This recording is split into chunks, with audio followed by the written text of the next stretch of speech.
The boy blinked into the blinding light of 1,000 alien camera drones. His face was streaked with dust and blood. One side of his shirt burned where a guard's plasma baton had missed his chest and seared into the fabric instead.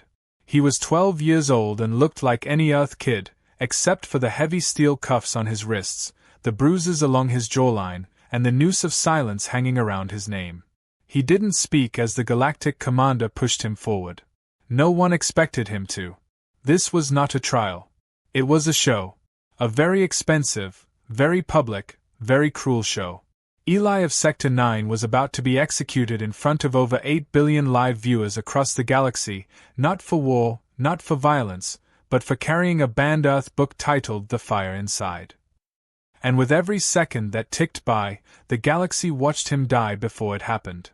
A smirking alien host with obsidian eyes stepped in front of the camera and shouted theatrically into the air, making sure his voice reached every frequency. He was standing in a stadium carved from a meteor, surrounded by elite officials and privileged delegates from 100 systems, all sipping imported wine and chuckling like this was dinner theater. Today, the host grinned, we remind Earth of its place. Let them see what happens when their filth spreads hope where there should be silence. The crowd roared in approval. Eli didn't flinch. Not when the crowd screamed for his blood, not when his knees were forced down by guards, not even when the execution weapon, a slim plasma rod used for ceremonial deaths, was charged with a mechanical hum that vibrated in the bones. The only thing that moved was his eye. He glanced toward the nearest drone hovering 2 feet from his face. His lips, cracked and barely holding blood, parted. His voice was low, not weak, just certain. My sister is watching. The executioner sneered and lifted the rod. Then let her watch.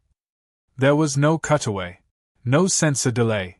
When the plasma rod dropped, it lit the camera feed with a blinding blue flash. The boy's body hit the floor. The crowd howled in approval. The host bowed theatrically and raised both hands as if expecting a standing ovation. And then, something unexpected happened. The screen went black. Not just in the arena. Everywhere. Across the interstellar network, every live feed, news channel, civilian uplink, and military broadcast went dark simultaneously. 10 full seconds of silence. A cosmic void that stretched longer than most breathing patterns. And then a number appeared. Glowing. Crimson. Blinking once every second. 8 o'clock. No voice. No explanation. Just the number, centered on every screen across every planet. Viewers stared. Broadcasters scrambled. Some thought it was a prank. Others thought it was a system breach. High-ranking officials began making calls. Encryption codes were tested. Firewalls were rebooted. Nothing worked. The feed remained hijacked. At 7:44, a voice crackled in. It wasn't loud. It didn't shout. It didn't need to. You executed a child.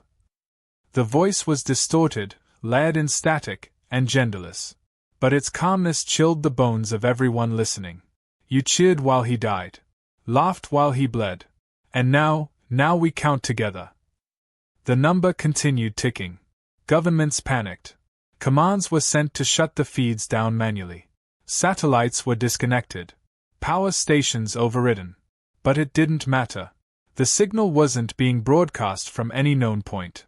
It was being reflected, endlessly, from dead satellites, long decommissioned war probes, and relics thought lost in deep space. The voice continued. 8 minutes is not a warning. It is your sentence. Back in the stadium, Galactic Commander Dresque stared at the main screen, his smirk stiffening. Cut it, he barked. His assistants tried. Nothing happened. The broadcast had overridden even internal communications. Dresque turned to his officers. Get our cybernetics team online. Find the source. This is Earth's doing. But Earth's government hadn't claimed anything. In fact, Earth's council chambers were as surprised as everyone else. Until an old woman on the Earth Security Council stood up and whispered a word not heard in decades. 0. The entire room fell silent. 2 aides in the back froze, eyes widening. That's not possible, one whispered. Project Zero was shelved. The old woman, who had once served in Earth's intelligence corps during the Galactic border wars, didn't blink. "It was never shelved," she said. "It was sealed." In another corner of the galaxy, a moon mining colony named Technar lost communication with the outside world.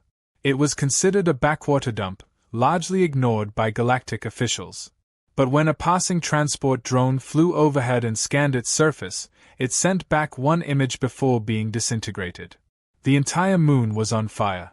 Not in patches or explosions, its crust had split open, and magma the color of ultraviolet light spilled out like veins, crisscrossing the planet.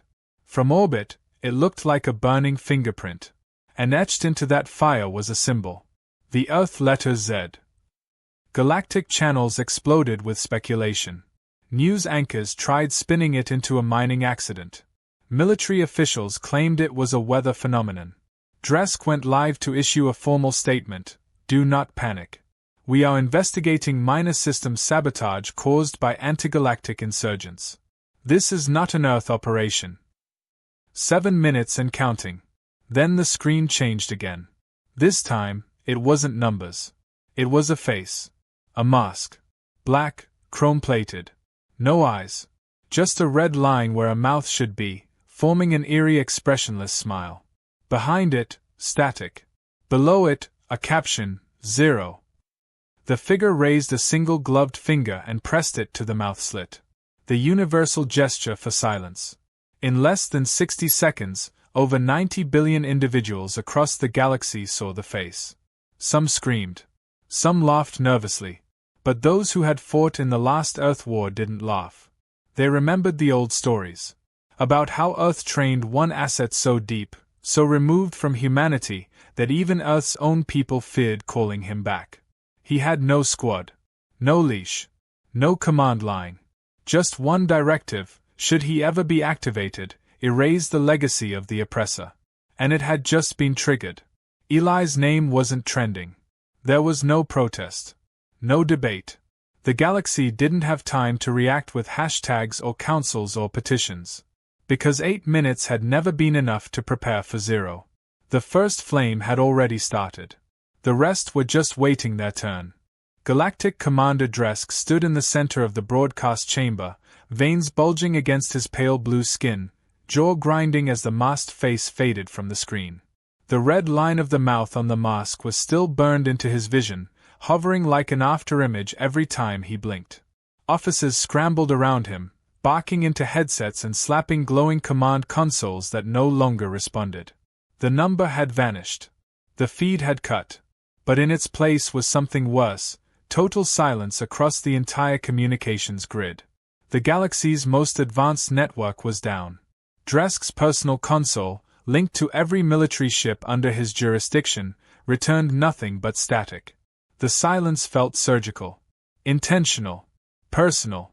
For the first time in his career, Dresque could feel the cold sweat prickling under his decorated collar. This wasn't a rebellion. It was a reckoning. In a dim corridor beneath the main command platform, an assistant named Rilin sprinted through the underhalls, data tablet clutched to his chest. He nearly collided with an armed guard, who raised a rifle before recognizing the insignia. Rilin didn't stop. He burst through the strategy chamber doors and slammed the tablet on the table in front of Admiral Vath, the fleet commander assigned to monitor Earth-related threats.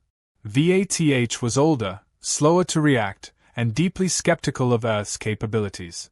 His skin was a hardened bark-like material, his eyes unreadable.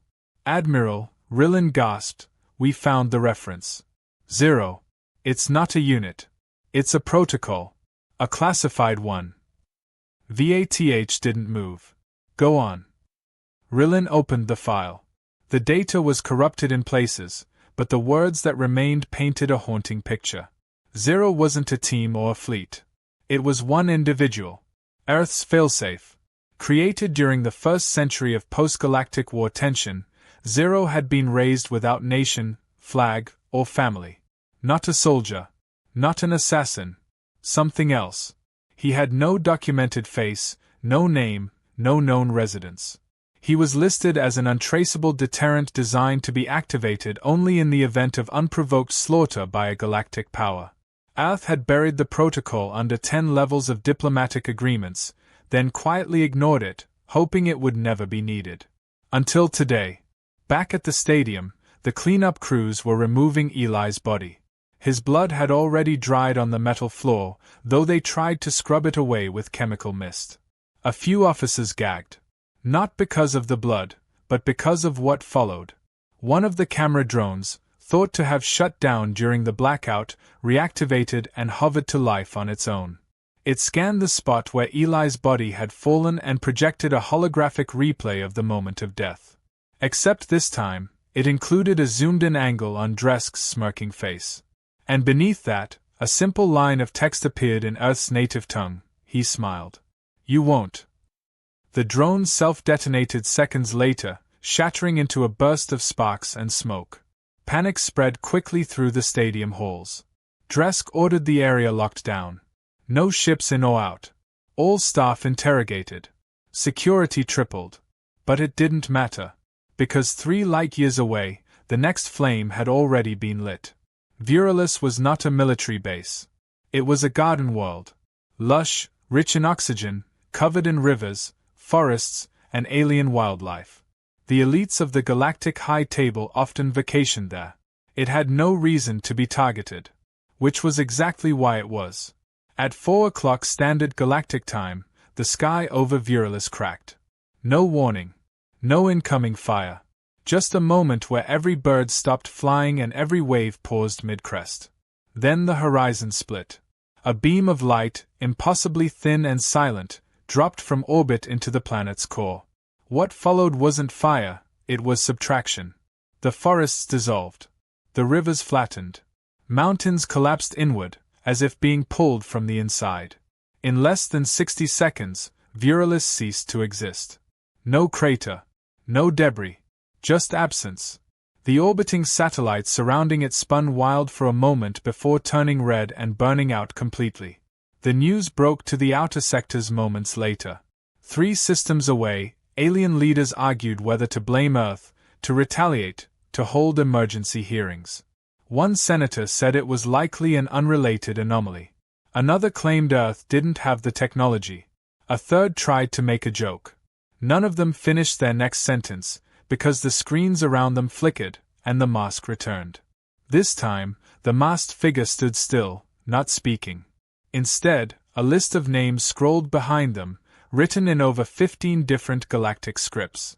Officers, governors, judges, executives. Every one of them had signed off on policies against Earth or approved punishments like Eli's. And beside each name, another timer began. Some with hours. Some with minutes. Some already at 0. One of the senators on that list stood up and screamed at his aides to evacuate him. He didn't get 2 steps before his bodyguard collapsed, blood seeping from a thin incision in the back of his neck, an invisible cut. The senator froze. He turned slowly to the feed, lips trembling. "I surrender," he whispered to the screen. The mask tilted its head slightly. The senator exploded. Not loudly. Not with fire. His body simply collapsed inward, crushed by something unseen, leaving behind nothing but a circle of black ash and a single word etched in the floor. Repent. Far from the madness, deep within Earth's polar shadows, a hidden bunker remained offline. No lights. No signals. But inside, in a chamber made of stone and old steel, a girl sat alone, watching a blank screen. She hadn't spoken in hours. Not since Eli died. Not since her hand slipped off the screen trying to reach him. The room around her was filled with books, not weapons. Not codes. Books. Real ones. The same kind Eli had tried to read out loud the week before. One lay open on her lap. Its title burned into the cover in gold lettering, The Fire Inside. The girl, Nova, turned one page, slowly. She did not cry. She did not scream. But when the feed reconnected and showed her the face of the masked man again, she finally moved. She walked to a locked panel on the wall. Pressed her hand to the scanner. A red light appeared. Voice recognition required, the system said. She exhaled. 0 is not alone anymore. The lock hissed open. And deep beneath Earth's soil, something stirred. Not a weapon. Not a machine. A promise. The galaxy had made a child bleed. Now the child's sister was going to teach it how to beg. The high table convened in emergency session, the central hall buzzing with static and unease. It wasn't just the destroyed moon or the vaporized garden world. It was the pattern. The silence before each attack. The precision. The absence of demands. No ransom. No negotiations. Just names on a list and worlds erased like typos. Dresque arrived last, flanked by 2 heavily armed guards. His face looked older, no longer smug, as if the ghosts of the broadcast were trailing just behind his every breath. He didn't sit at his usual seat. He stood. And when the others demanded answers, he raised one trembling finger and pointed at the primary holoscreen. No one spoke. No one breathed. Because the mask was back. The figure said nothing for a long while. The silence was heavier than sound. Behind the mask, the scrolling list of names continued: officials, judges, military elites. One of the delegates in the room found his name and visibly turned pale. A timer blinked next to it. 3 minutes. He reached for his comlink to issue evacuation orders to his home world. The link sparked and died in his hand. Everyone watched. 2 minutes, 49 seconds. He stood slowly, backed away from the table, and whispered, "I didn't even vote on the sentence. I abstained." The masked figure didn't flinch. The timer dropped. 2 minutes, 35. Another delegate began muttering prayers in an ancient dialect. Another just stared. No one moved to stop the man from leaving. No one wanted to be nearby when the clock hit 0. He made it 2 corridors before the air around him folded in. The guards watching from the security monitor saw it happen in real time, a shimmer like a heatwave, a single step backward, and then his entire body turned to salt. Not ash. Not blood. Salt. The hallway wind systems turned on and swept the remains into a vent as casually as sand from a beach. The last thing the security feed picked up was a brief flash of Earth's Z branded into the floor tiles beneath where he'd stood. The next 5 hours were pure chaos. The Galactic Corps tried issuing orders to remaining planetary defense fleets. They tried to trace the signal. They deployed entire AI matrices to decipher the hacking method. Every attempt failed. The source of the signal wasn't static. It wasn't even from one place. It was bouncing from ancient Earth satellites, dead mining rigs, long-abandoned cargo drones, and relics of forgotten wars. Whatever Zero was using to speak to the galaxy, it was built on the bones of their own discarded arrogance. Entire colonies on the outer rim began to defect. Ships bearing the flag of the high table turned off their transponders. Some tried to go dark, hoping to avoid being noticed. Others sent messages to Earth, begging for protection, pretending to have always supported Earth's freedom. But Zero didn't care about allegiance. He cared about the list. And the list kept shrinking, one name at a time. Meanwhile, in a shadowed corner of the underground Earth facility, Nova stared at an old data wall. Her fingers danced across analog keys, ignoring the newer neural interfaces. She didn't trust them. Most of the system had been built before she was even born, but she knew every circuit, every rusted cable. Her father had built it, one trembling solder joint at a time, after the first Galactic incident. He hadn't lived long enough to see it activated. But he'd told her, again and again, what it meant. Zero wasn't about rage. It wasn't revenge. It was calibration. A correction to history. Nova paused only once, her eyes resting on a screen replaying the last image of Eli, before the execution, before the stadium lights, before the crowd had turned into wolves. He had been smiling. A real smile, gap-toothed and stubborn, like he knew something they didn't. Like he'd trusted the fire he carried to reach the ones who could use it. Nova didn't cry. But she did whisper to the screen, like she had every night since he'd gone. "I didn't forget. You were never alone." Across the galaxy, governments began to fracture. Dresque, desperate to hold onto his grip, ordered the seizure of Earth sympathizers. Civilian protests erupted. Whole planets declared neutrality. But neutrality had never saved anyone from the list. Because the list didn't judge based on flags or borders. It judged on action. And worse, inaction. There were names of those who'd signed off on injustice. And names of those who'd stayed quiet while it happened. Zero hunted both. On a once bustling trade hub, an industrial processing planet named Zareen, the local governor had built a fortress thinking he could ride out the storm. He wasn't even on the original broadcast list. But he had refused refugee access to a ship of fleeing Earthlings 6 years ago. He thought it was forgotten. At midnight, the fortress's gates opened without any visible trigger. No ships landed. No troops stormed in. Just one shadow walked through the dust, boots crunching gravel, covered head to toe in dark tactical armor that reflected none of the moonlight. The only color was the crimson Z on his back. The security forces opened fire before the figure even reached the gate. Every bullet vanished midair. Not deflected. Not stopped. Erased. Then the cameras cut to static. The last image transmitted was the governor on his knees in the central square, whispering please. Not for mercy. For understanding. Zero didn't speak. He simply removed a single old book from a pouch, dropped it in front of the man, and stepped back. The book ignited, not in flame, but in light. When it was done, the square was empty. The governor was gone.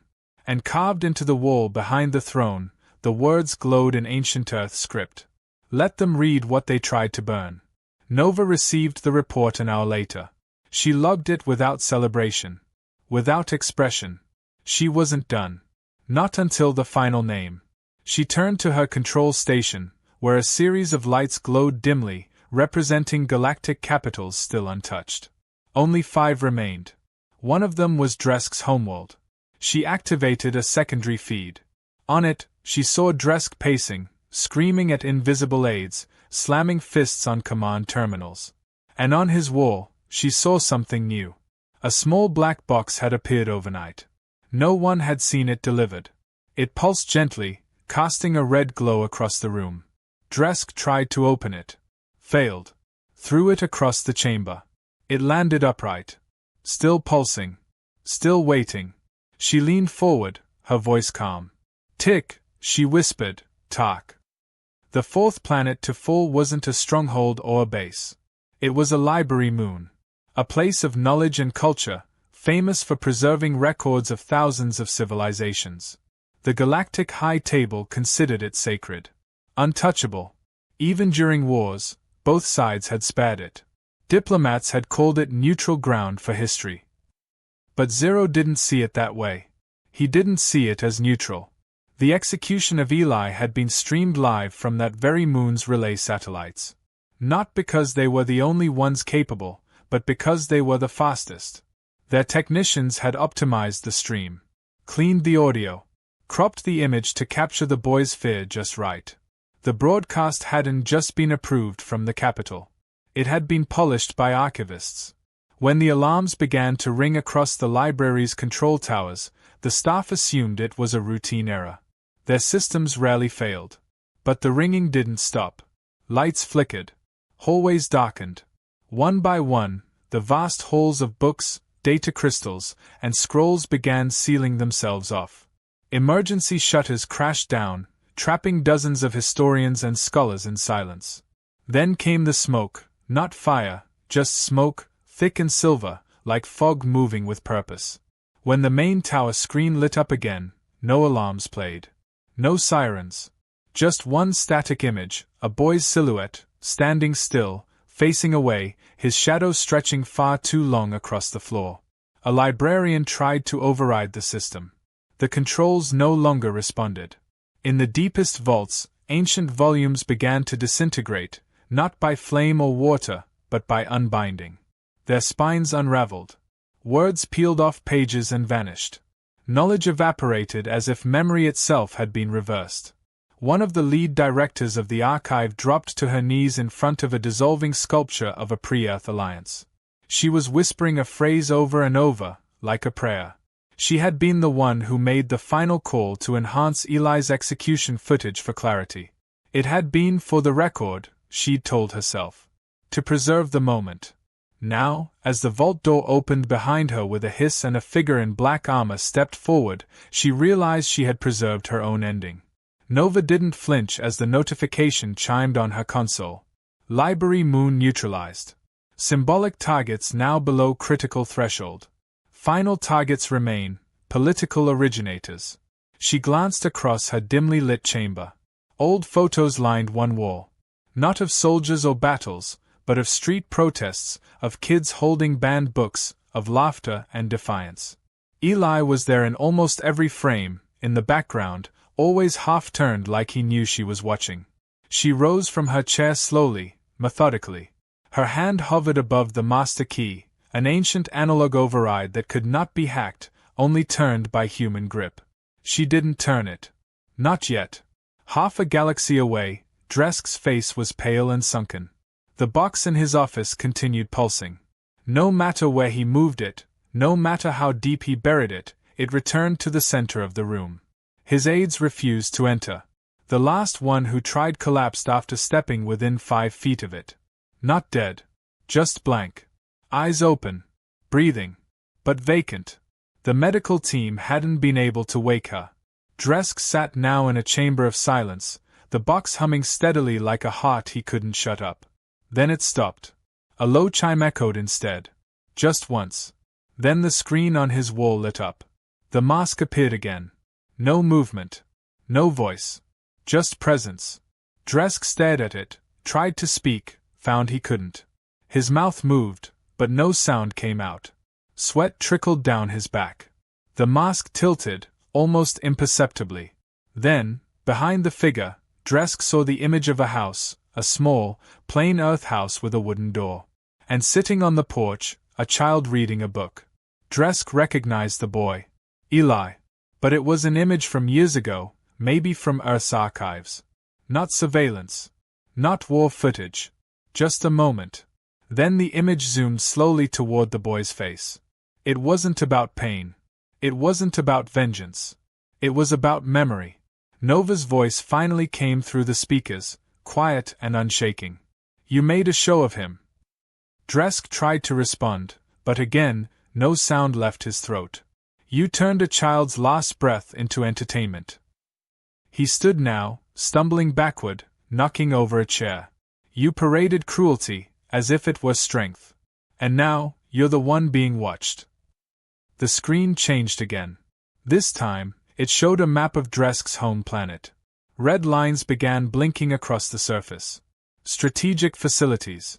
Communications towers. Fuel depots. All began shutting down in sequence, like dominoes falling in total silence. Dresque screamed at the screen. Begged. Pleaded. His voice came back, just enough for the system to hear the fear in it. We didn't know. I didn't mean for the boy to actually. You did, Nova said. I was following orders. Then your orders now are to kneel. The screen cut. The floor under Dresque vibrated once, then ceased. Outside, his planet's sky began to change. Clouds turned a deep amber. The sun dimmed. It wasn't fire. It wasn't a missile. It was silence falling like a curtain. Plants wilted. Power vanished. Machines froze mid-motion. Dresque looked around as lights faded and even his shadow began to disappear beneath his feet. In Nova's bunker, the final switch awaited her hand. Not a weapon. A release. A confirmation that the fire had done its work. But before she pressed it, she looked to the last unopened file on her console. A letter, Eli's last, written days before the broadcast, never sent. She opened it. It wasn't bitter. It wasn't angry. It was simple. I hope you don't burn it all down. I hope they learn. But if they don't, make sure the ones who clap for death never get an encore. Nova read the words again. Then she closed the file. She didn't touch the final key. Not yet. Instead, she stood and walked to the chamber's exit. Outside, the first real sunlight in days broke through the gray. She stepped out into it, closing her eyes for a moment. Let the light hit her skin. Then she turned her gaze to the sky. Her voice was low, steady, almost gentle. No encore. The fire didn't need to consume everything. It just needed to show the galaxy that some sparks don't fade. Some names stay lit long after the cameras turn off. And some children don't die in silence. They echo. Forever. The final hours came with no fanfare. No fleet movements. No speeches. No alarms. Across the surviving systems that had once stood tall under the banner of the Galactic High Table, there was only quiet. Not the kind born from peace, but the kind that hung in the air before a storm breaks. Those who remained, commanders, senators, judges, had either gone into hiding or surrounded themselves with private security so dense it resembled prisons more than protection. Yet none of it mattered. Not the walls. Not the ships. Not the armed escorts. The threat was never outside. The threat was the list. The final names. And it was running out.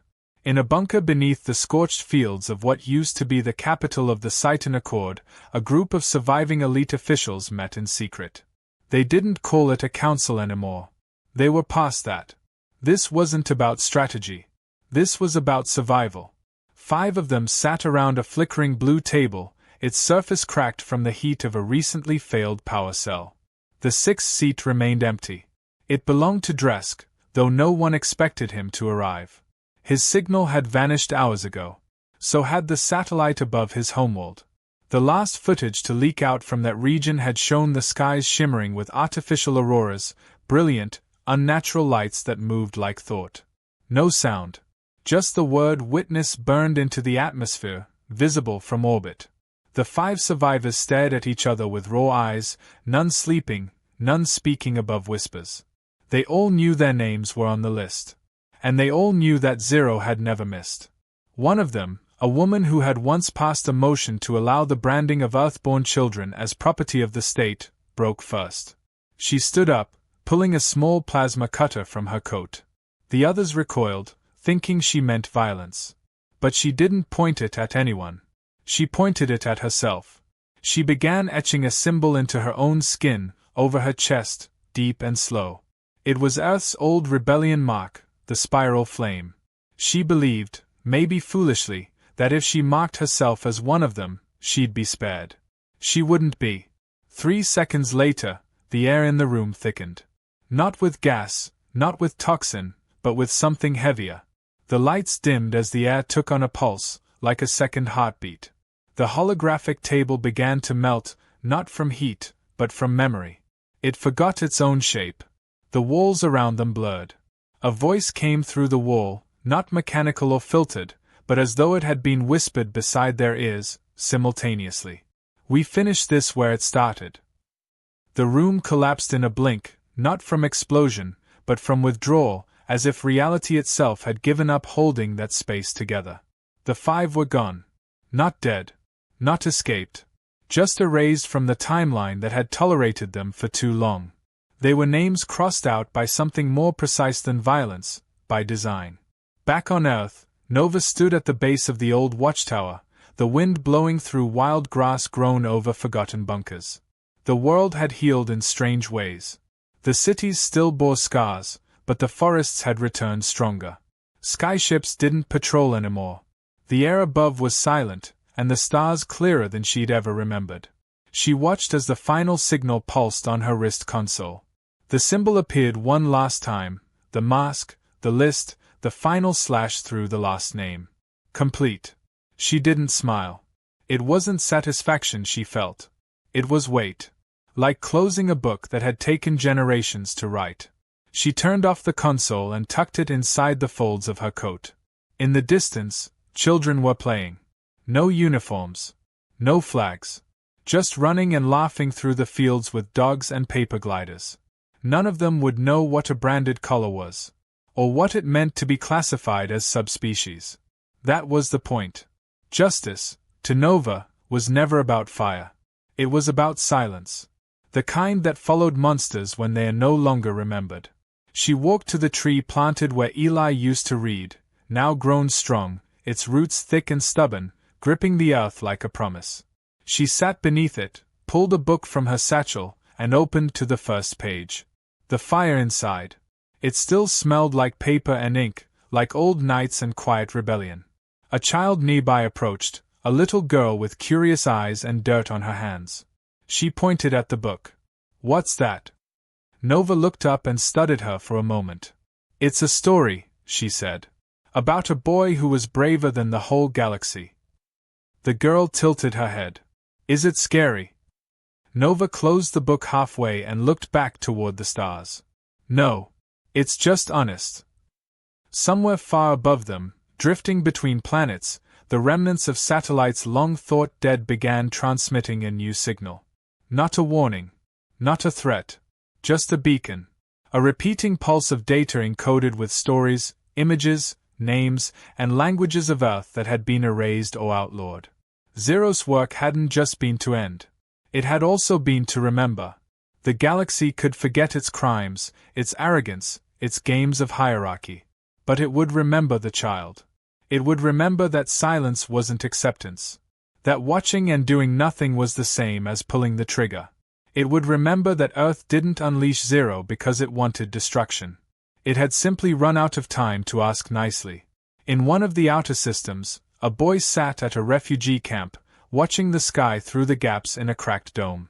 He had never seen Earth. His parents had died before he was born. But he held a thin metal chip in his hand. A relic.